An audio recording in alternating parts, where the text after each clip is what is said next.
बैठते हैं। अब आपने आम आदमी पार्टी के लिए 4 राज्य दिखाए जहां हमारा कोई अस्तित्व नहीं था। मैंने भाजपा का तेलंगाना दिखा दिया तो आपको दर्द होने लग गया। चारों राज्यों की बात हो ना, अब क्यों दर्द हुआ आपके दिल में? आम आदमी पार्टी के 4 राज्य दिखा रहे हो और कह रहे हो आम आदमी पार्टी का सुपड़ा साफ हो गया, तो वहां तो हमारा अस्तित्व ही नहीं है। हम तो संगठन बनाने के लिए चुनाव लड़े।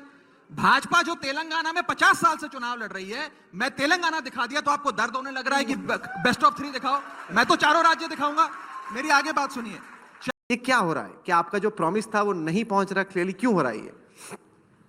भारतीय जनता पार्टी एक 5-7 दशक के जनसंघ के इतिहास के बाद जब जन्मी तो उसे अपना पहला राज्य जीतने में 10 साल लगे थे। आम आदमी पार्टी को बने अभी 10 साल हुए हैं और 10 साल के भीतर हमारी 2 राज्यों में सरकार है, 11 सांसद हैं, अनगिनत विधायक हैं और India's fastest growing political startup के नाम से जानी जाती है। बहुत बार चुनाव लड़ने के लिए, लड़ाई मुस्तैदी से लड़ने के लिए इलेक्शन लड़ा जाता है, बहुत बार सरकार बनाने के लिए लड़ा जाता है, बहुत बार संगठन बनाने के लिए लड़ा जाता है। लेकिन क्योंकि आपने इन चारों राज्यों की बात करी, मैं आपको यह बता दूं कि इन चारों राज्यों में अगर बतौर इंडिया गठबंधन चुनाव लड़ा जाता तो हो सकता है स्थिति कुछ अलग होती। और दूसरी चीज जो आज भारतीय जनता पार्टी बड़े खुशी से लड्डू बांट रही है और कह रही है 2024 का चुनाव समाप्त हो गया, अब तो हम जीत ही गए क्योंकि हमने इन 3 राज्यों में जीत दर्ज करा ली। मैं आपको कुछ आंकड़े बताना चाहूंगा। 4 बड़े राज्यों में चुनाव हुए, मध्य प्रदेश, छत्तीसगढ़, राजस्थान, तेलंगाना। इन चारों राज्यों में कुल मिलाकर 11 करोड़ लोगों ने वोट डाला। ध्यान से सुनिएगा मेरी बात। इन 4 बड़े राज्यों में कुल मिलाकर इस विधानसभा चुनाव में 11 करोड़ लोगों ने वोट डाला। उस 11 करोड़ मतदाताओं के वोटों की अगर गिनती करी जाए तो उसमें से 4 करोड़ 80 लाख वोट भाजपा को पड़े और 4 करोड़ 90 लाख वोट कांग्रेस को पड़े। यहां इसका मतलब यह हुआ कि कांग्रेस को भाजपा से 10 लाख ज्यादा वोट मिले। कहने का मतलब तेलंगाना के वोट आप जोड़ रहे हो। मैं बता रहा हूं, क्यों ना जोड़ें? तो 5 राज्यों के चुनाव देखेंगे। जब अकाउंटेंट नेता बन जाए तो जो आपके जो डेटा की अंडरस्टैंडिंग है उसको आप मिसयूज करके कुछ भी बनाए थे। बात करने तेलंगाना का वोट आप यहाँ जोड़ रहे हैं। क्यों ना जोड़ूं? जब 4 राज्यों में चुनाव हुए तो मैं क्यों ना जोड़ूं? और चलो मैं 5 राज्यों की बात करता हूं। फिजिक्स के मार्क्स जोड़े जाते हैं फिजिक्स के एग्जाम में, बायोलॉजी के मार्क्स थोड़ी जोड़ के कहते हैं फिजिक्स और बायोलॉजी मिला दो तो मेरे साइंस में इतने आए। मैं आगे चलता हूं। तो बेस्ट ऑफ 4 थोड़ी देखा जाता है। आपको कोई बेस्ट ऑफ 3 या बेस्ट ऑफ 2 बोल भी इतने कॉन्फिडेंस से रहे हैं, मुझे अगर आदमी ना पकड़ पाए बोले यार ये तो बड़ी कमाल की बात कर रहे हैं, कांग्रेस के ज्यादा वोट आए थे। मैं अपनी बात समाप्त कर लेता हूं। पहली बात यह है कि जब आप एग्जाम में बैठते हैं तो आप सारे एग्जाम्स में बैठते हैं।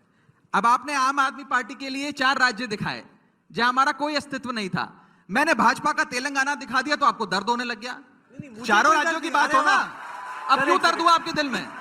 आम आदमी पार्टी के 4 राज्य दिखा रहे हो और कह रहे हो आम आदमी पार्टी का सुपड़ा साफ हो गया, तो वहां तो हमारा अस्तित्व ही नहीं है। हम तो संगठन बनाने के लिए चुनाव लड़े। भाजपा जो तेलंगाना में 50 साल से चुनाव लड़ रही है, मैं तेलंगाना दिखा दिया तो आपको दर्द होने लग रहा है कि बेस्ट ऑफ 3 दिखाओ। मैं तो चारों राज्य दिखाऊंगा। मेरी आगे बात सुनिए। 4 बड़े राज्यों में चुनाव हुआ, 11 करोड़ वोट पड़े और भाजपा को 4 करोड़ 80 लाख वोट मिले, बाकी सारा वोट विपक्ष का। एक चीज। दूसरी चीज, 4 भी छोड़िए राहुल जी, 5 राज्यों की बात करते हैं। 5 राज्यों में भी चुनाव हुए, छत्तीसगढ़, राजस्थान, मध्य प्रदेश, तेलंगाना, मिजोरम। इन 5 राज्यों में कुल मिलाकर 84 सीट्स हैं लोकसभा की, 84 सीटें। इन 84 सीटों में से आज भाजपा के पास 65 सीटें हैं। लेकिन अगर 2023 के चुनाव के वोट को आप लोकसभा के सीट्स पे एक्सट्रैपोलेट करें, लोकसभा के नजरिए से देखें, यानी कि आज जितना भाजपा को वोट मिला इतना ही 2024 में इन 5 राज्यों में मिले, तो भाजपा की सीटें 65 से गिरकर 50 पे आ जाएंगी। यानी कि 15 सीटों का नुकसान भाजपा को होते हुए नजर आ रहा है इन नतीजों के मुताबिक भी। तो भारतीय जनता पार्टी को ज्यादा खुशी मनाने की जरूरत नहीं है इन राज्यों के चुनावों को देखते हुए। विधानसभा के चुनाव थे, उसमें लोकल इश्यूज पे साधारण तौर पे चुनाव होता है, आप उसको जोड़ के कर रहे हैं। ये बट इसी तरह की मैच जहां गड़बड़ रहती है ना, आपकी सेफोलॉजी ऐसी करके आपको लग रहा था कि आप गुजरात में जीत रहे हैं, आप तो कॉन्फिडेंट थे, लिख के दे रहे थे कि जीत रहे। और गुजरात में हुआ ये कि एक विधायक तो इनका कल ही छोड़ के चला गया, पहले 6 थे, अब उसमें भी एक निकल गया। जनता तो छोड़ के नहीं गई ना, विधायक ही गया है। जनता तो आज भी साथ खड़ी है और और बड़ी बात, देखिए ये कहना उचित नहीं है कि राज्य का चुनाव लोकल मुद्दों पे होता है। जब भाजपा जीत जाती है तो कहते हैं प्रधानमंत्री के नाम पे जीती, जब मैं कोई दूसरे आंकड़े दिखाता हूं तो कहते हैं राज्य का चुनाव तो लोकल स्तर पे होता है। ये बात नहीं। और दूसरी बात मैं आपको बताना चाहूंगा, 2018 में ये तीनों राज्य भाजपा हार गई थी, लेकिन 19 में भाजपा की सरकार बन गई। 2003 में ये तीनों राज्य भाजपा हार गई थी, कांग्रेस की सरकार बन गई। तो फिर 23 में तीनों राज्य भाजपा जीत गई। उस लॉजिक के हिसाब से भी 24 का चुनाव भाजपा को हारना चाहिए। राघव जी ने कहा कि पेट में दर्द हो रहा है। वो पेट में दर्द इसलिए भी होता है क्योंकि जो चुनाव से पहले वायदे किए जाते हैं वो किस हद तक पूरे होते हैं।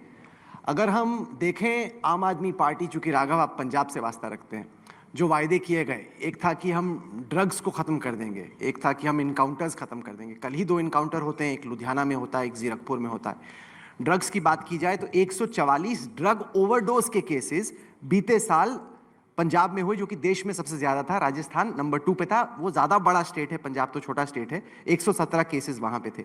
अगर हम ड्रग्स की रिकवरी की बात करते हैं तो 7,433 थे, जबकि इन लोगों के पावर में आने से पहले 5,736 थे। तो मतलब ये बढ़ रही है।